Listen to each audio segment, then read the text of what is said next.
There is a bridge in Rome with angels carved in stone. It's beautiful. Renaissance angels carved by Gian Lorenzo Bernini himself, the greatest sculptor of his age. They stand there still, watching the Tiber River flow beneath them. On that bridge, on September 13th, 1599, a 22-year-old woman walked to her death. Her name was Beatrice Cenci. She was the daughter of one of Rome's wealthiest and most brutal men. She had been held prisoner in a tower in the castle you see behind us, Castel Sant'Angelo. Her crime was this: she had killed her father. And when they executed her on that bridge, something unusual happened. The crowd did not cheer. Instead, they wept. Hundreds of Romans stood in the rain and wept. They wept for a girl they didn't know, who had killed a man they had every reason to despise. The execution was meant to be a spectacle of justice. It became something else entirely, a symbol, a tragedy. The poet Percy Bysshe Shelley would later write her story as a play. She became immortal, not in the way her family had wanted, but in a way they could never have imagined. This is the story of Castel Sant'Angelo, the Castle of Angels, a fortress built from the tomb of a Roman emperor, a place where popes hid when Rome itself burned, a place where countless prisoners were forgotten, and a place forever marked by the handprint of a girl who dared to fight back.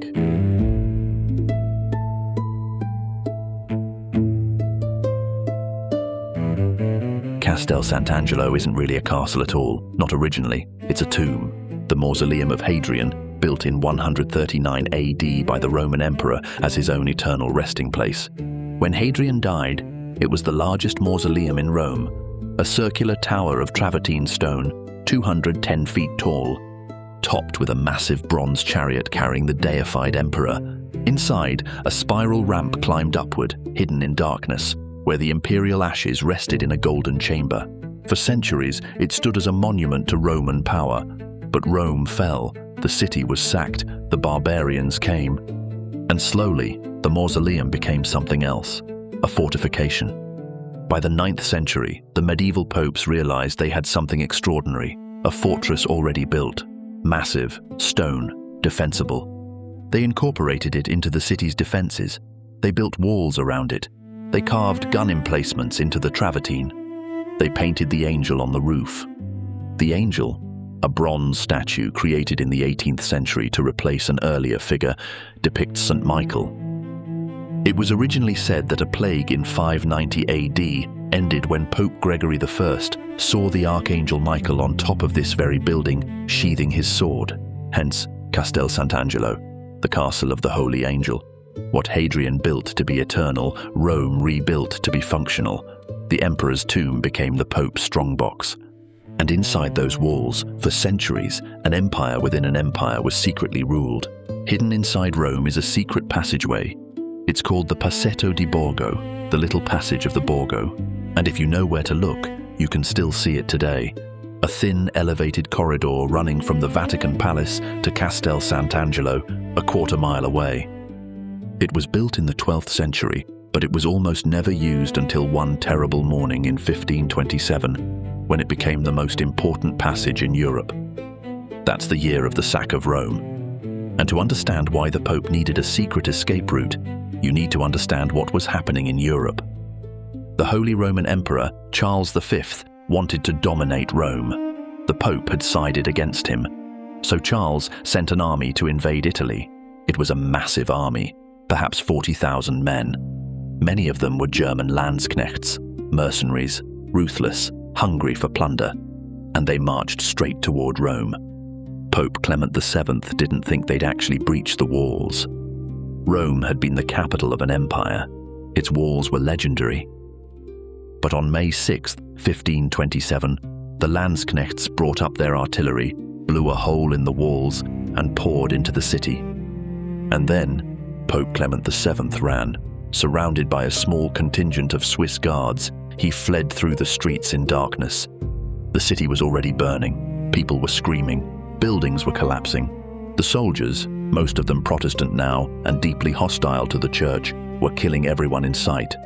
Clement ran for the Vatican, then into the Passetto. 200 of his Swiss guards followed, and they ran the length of that corridor, knowing the city was falling apart behind them, fleeing for his life into a fortress built from an emperor's tomb. They made it.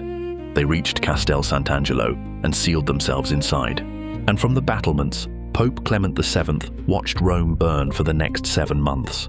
His Swiss guards died fighting off assaults against the fortress, nearly all of them. They were eventually ransomed out, but not before Castel Sant'Angelo became, for a time, the last seat of papal power.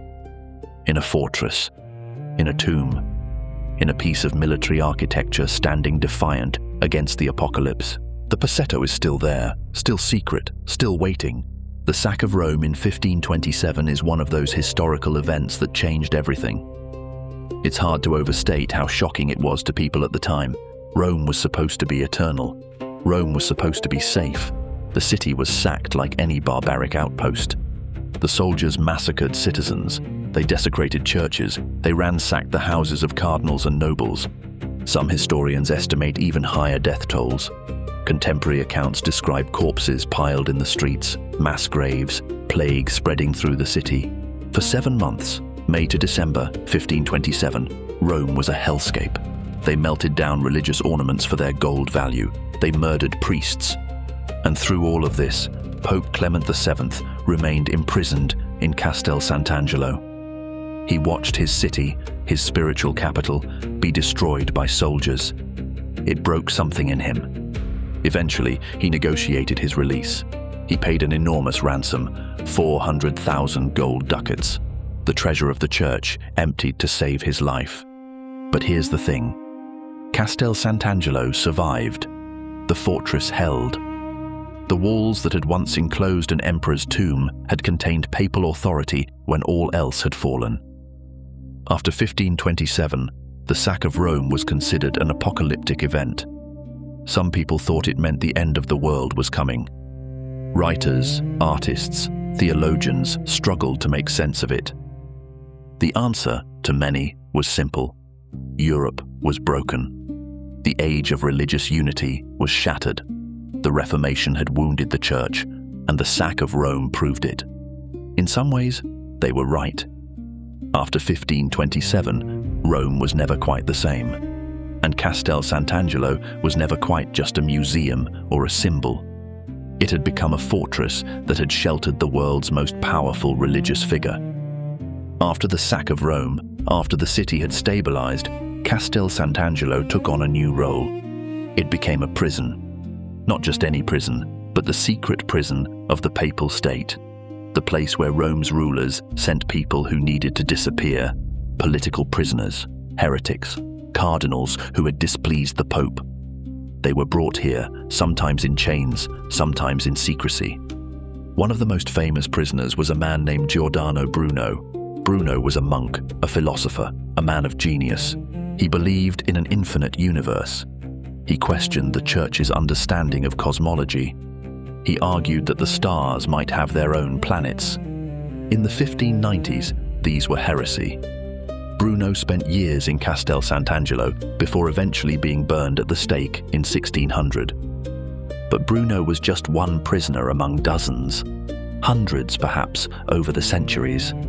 Men and women whose names weren't recorded, who spent months or years inside these walls in cells carved from ancient stone. Time became unmoored. There's a document describing cells so small a person couldn't lie down, cells below the waterline where the Tiber seeped through the walls. Now we return to the bridge, to the angels carved in stone, to September 13th, 1599, to Beatrice Cenci.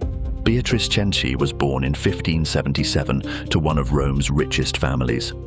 Her father was Francesco Cenci, a man with money and a complete absence of mercy. He was famous in Rome as a brute, as someone who got away with anything.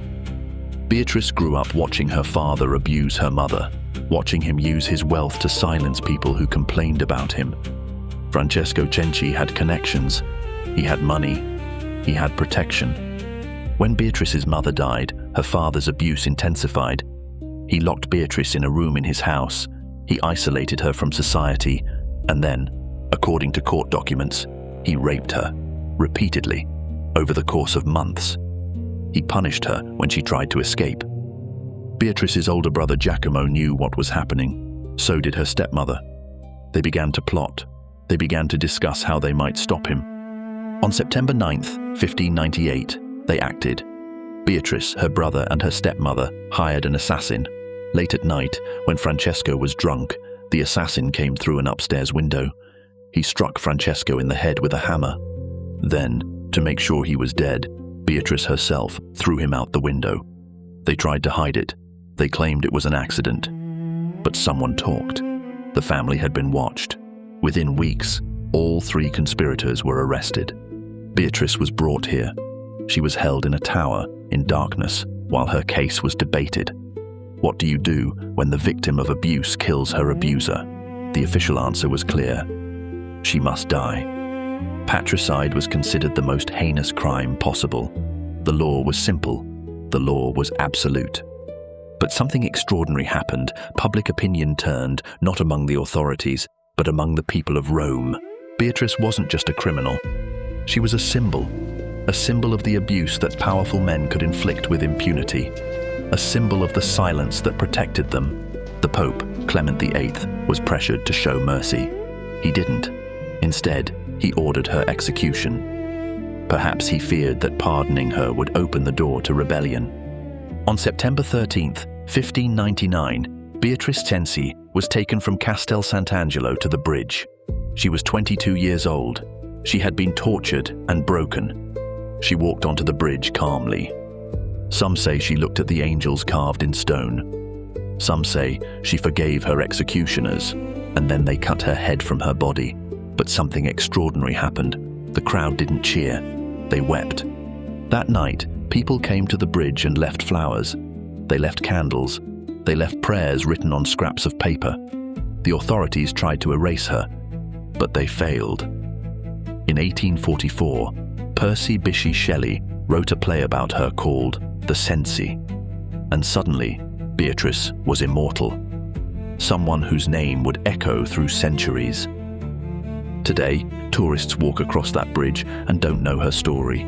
They admire Bernini's angels and walk on. The bridge is still beautiful, and Beatrice Cenci is still here in the memory of the place, in the history written into the stones.